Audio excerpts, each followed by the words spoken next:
Inside Edition anchor Deborah Norville is using her personal journey to help us live more positively.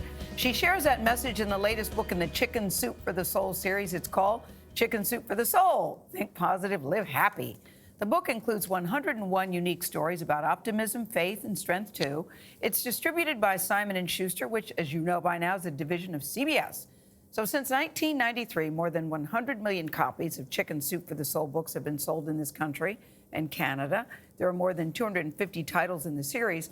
And Deborah is a co-author of the latest book. She wrote the introduction, and she helped select the essays from thousands that were submitted and joins us at the table.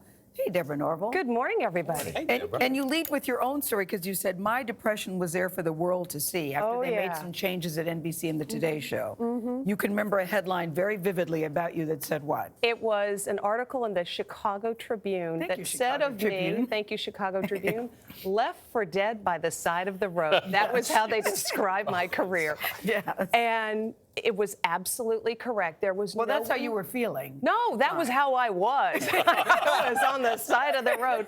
And no one would have bet 50 cents that I would have gotten my career back, that I would have been back on television, that I would have been a part of, a book series like this. So, But you know what you said? This is what I like. You said you don't so much when stuff happens in life, as it does to all of us. It's not so much about moving on. It's about moving forward. Yes. Through challenges, through grief, through disappointment. What's the difference between moving on, moving forward? Well, that was taught to me by my friend whose husband died in the September 11th terror attack, and I had talked about moving on, and she said, no. She corrected me. She said, you do not move on. You move forward. Makes sense to you me. take that with you, but you move forward in life because that experience has become a part of you, and keep it with you, keep the learnings from it with you, but move forward and get new things going in your life. There were thousands of stories submitted for Oh my God, it was so hard to pick. How did you pick?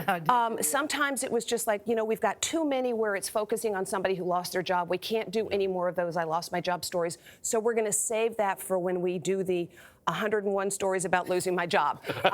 So we really tried to keep it in segments. And variety. There's just a variety of Was stories. there anyone that particularly struck you? Oh my God, there's one that I love, and I think, Gayle, this is one of your favorites. This is a woman who had lost her job. She'd gotten her pink slip that day. She's got 6 kids. She's in the grocery store. She's weeping as she's doing her marketing, and she saw a bright yellow envelope stuck in between the meat, in the meat counter. She picked it up, she opened the envelope, and it said, everything will be okay. Wow. You are fine. You are going to be fine. She's like, how did this person know it was karma?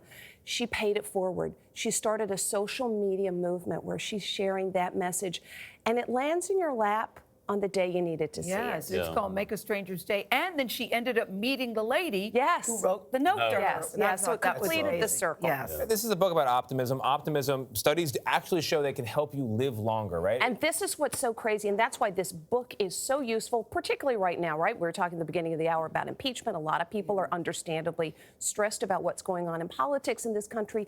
When you read a book like this, it will make you more optimistic. And the Harvard School of Public Health 2 months ago published a study that said people who are optimistic live on average 11 to 15% longer. I believe and that. they have a 50% greater shot at making 85.